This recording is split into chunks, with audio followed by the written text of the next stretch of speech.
नष्ट हो जाते हैं, मगर प्रेत योनि में रहने वाला इसका अधिकार नहीं है। तुम्हारे दुख को देखकर अत्यंत दुखी हूँ। तुम्हारा दुख दूर किए बिना मुझे संतोष नहीं होगा। तुम्हारे पाप बड़े भारी हैं, क्योंकि यह तीनों योनि में बहुत बड़े पाप करने वाले प्राप्त होते हैं। यह प्रेत योनि में थोड़े पुण्य से नष्ट भी नहीं हो सकती, इसीलिए तुम इस योनि में अवश्य छुड़ाऊंगा। इसीलिए मैंने जो कार्तिक का व्रत किया है उसका आधा पुण्य तुम्हें देता हूँ, क्योंकि यज्ञ दान तीर्थ सब निश्चय ही कार्तिक के व्रत से पुण्य के समान नहीं है। देव श्री नारद बोले, राजन, इतना कहकर धर्मदत्त उसको ओम नमो भगवते वासुदेवाय यह बोले मंत्र सुनाया और तुलसी का जल उसके ऊपर छिड़का। बस फिर क्या था, क्षण भर में वह प्रेत योनि से छूटकर प्रज्वलित होकर के शिखा के समान दिव्य रूप धारण करके लक्ष्मी के समान सुंदर हो गई। तब वह धर्मदत्त को दंडवत करके प्रसन्नता से गदगद होकर बोली, हे ब्राह्मण, आपके आशीर्वाद से इस घोर नरक से छूट गई। मुझे पाप सागर में डूबती हुई हूँ, इसीलिए आप नौका के समान नारद जी के कहा। नारद अभी कलहा इसी प्रकार कही रही थी कि वहाँ विष्णुगद देवी विमान लेकर के विमान में द्वारा अप्सराएं और गण बैठे हुए थे। धर्मदत्त ने उसे देखकर प्रणाम किया।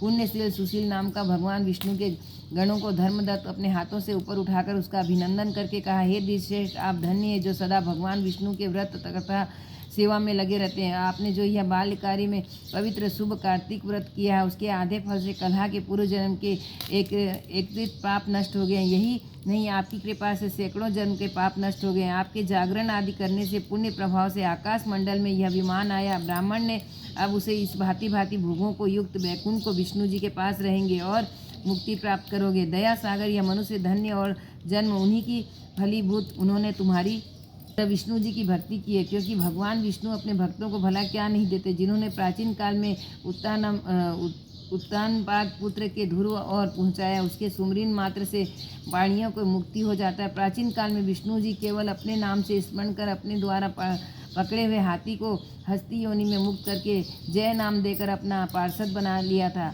तुम्हें उसी विष्णु सेवा की है, इसीलिए तुम अपनी दोनों स्त्रियों को सहित 1000 वर्ष तक भगवान विष्णु के पास निवास करोगे। तुम्हारा पुण्य क्षीण हो जाएगा, तब तुम सूर्यवंश में अपनी दोनों रानियों के साथ राजा दशरथ के नाम से प्रसिद्ध होगे, तथा यह कलहा तुम्हारे आधे पुण्य के भागीदार होने के नाते तुम्हारी तीसरी भार्या होगी। भगवान विष्णु पुत्र के रूप में तुम्हारे पास रहेंगे, देवताओं को कार्य करेंगे। विष्णु जी का प्रश्न करने वाले तुम्हारे कार्तिक वर्ष से अधिक महत्वपूर्ण यह दान तीर्थ आदि कोई भी नहीं है।